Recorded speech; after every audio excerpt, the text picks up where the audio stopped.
"You might want to step back, sir. That car costs more than your life." That's how it started. A stranger's voice, sharp and smug, slicing through the chatter of a luxury showroom. I didn't respond. I just looked at the car, a flawless silver Rolls-Royce Ghost, and nodded to myself. I wasn't touching it. I wasn't even inside the rope. I was just looking. The man's laughter echoed through the marble room.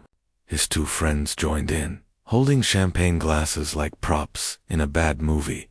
I could have said something, maybe even shut him down right there, but I didn't. I'd learned a long time ago that silence makes arrogant men uncomfortable. My name is Marcus Reed. Most people call me Mark. And that day, I wasn't there as the CEO of anything. I wasn't there to impress or prove a point. I was just a man shopping for a car. The dealership, Sterling Auto, had good reviews. I'd been looking for something reliable to replace my old truck, which had finally given up after 10 loyal years.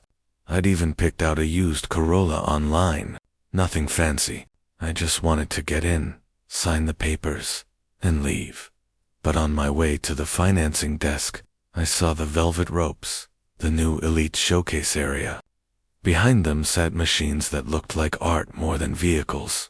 A bright orange Lambo, a jet black Bentley, and that silver Rolls that caught my eye. That's when he showed up, Preston Caldwell. Expensive blazer, slick hair, the kind of confidence that doesn't come from character, but from comfort. His watch probably cost more than the average down payment. He walked in like he owned the floor. When he saw me, a black man in a hoodie, alone, standing near his space, his grin froze. "Keep dreaming, man," he said, loud enough for everyone to hear. "They don't do payment plans on Bugattis." I looked up, smiled, and said calmly, "Maybe not today." Then I turned back toward the front desk.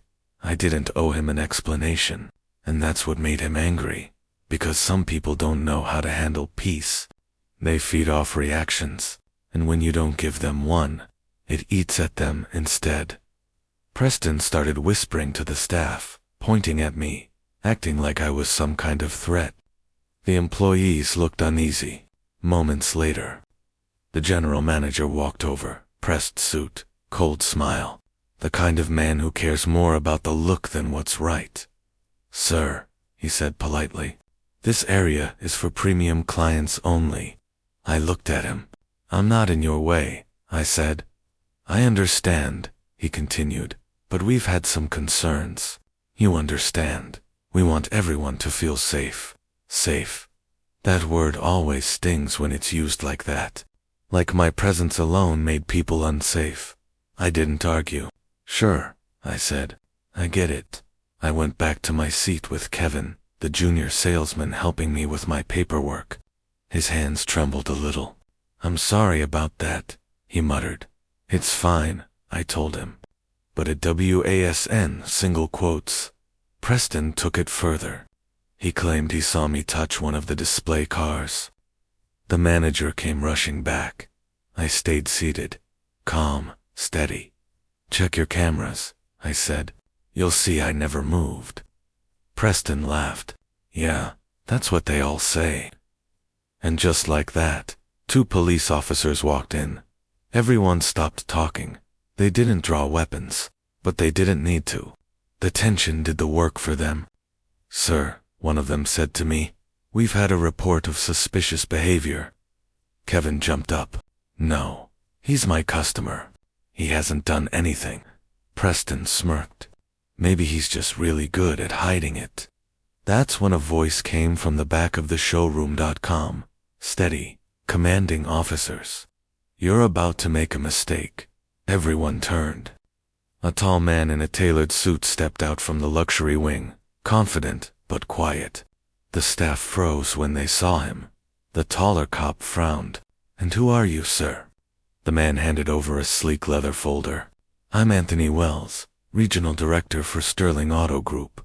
He paused, letting the silence hang. "And this man," he said, nodding toward me, "is Marcus Reed, the majority owner of this entire dealership chain." You could hear the air leave the room. Preston blinked. Wait, what? The manager's face went pale. Kevin's jaw dropped. The cops looked at each other like the ground had just shifted under their boots. I didn't say a word. I just stood up slowly, adjusted my jacket, and met Preston's eyes. You called the cops, I said softly. Because I looked at a car you didn't think I could afford. Preston stuttered. I didn't know. No, I cut him off. You didn't care to know. I turned to the officers. Gentlemen, thank you for your time. I think we're done here. Wells looked at security. Escort Mr. Caldwell out. And make sure he doesn't come back. Preston tried to protest, but it didn't matter. He was already done talking as he walked past me. Toward the exit, I said quietly, next time you judge a man, make sure you know which floor you're standing on. The next morning, every business site in the country carried the same headline. Black CEO profiled at his own dealership teaches $800 million lesson in respect. It went viral overnight, not because it was loud or angry, but because it was calm, controlled, precise. That's the thing about truth. When you don't chase it, it finds its way out. By the end of the week, the general manager had been fired. Sterling Auto issued a public apology. Preston's company dropped his partnership, and Kevin, the young salesman who'd stood up for me, got promoted to floor manager. I didn't ask for any of that. I didn't need revenge.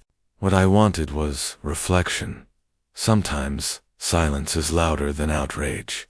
I went back to the dealership a few weeks later. The same Rolls-Royce still sat under those bright showroom lights. I walked past it, nodded once, and headed straight to the service bay, where Kevin was working. He smiled nervously. Didn't think you'd actually come back. Of course I would, I said. You did the right thing. That matters. He exhaled, looking relieved. I didn't do enough. I shook my head. You did more than most. I turned to leave, but stopped halfway. Remember this, Kevin, people will forget what you said. They'll forget what you did, but they'll never forget how you made them feel.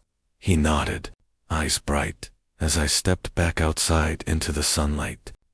The same words played in my mind, the ones that started it all. You might want to step back, sir. That car costs more than your life. Maybe it did. But the man saying it had no idea that respect is worth a lot more, and that's the real luxury some people will never afford.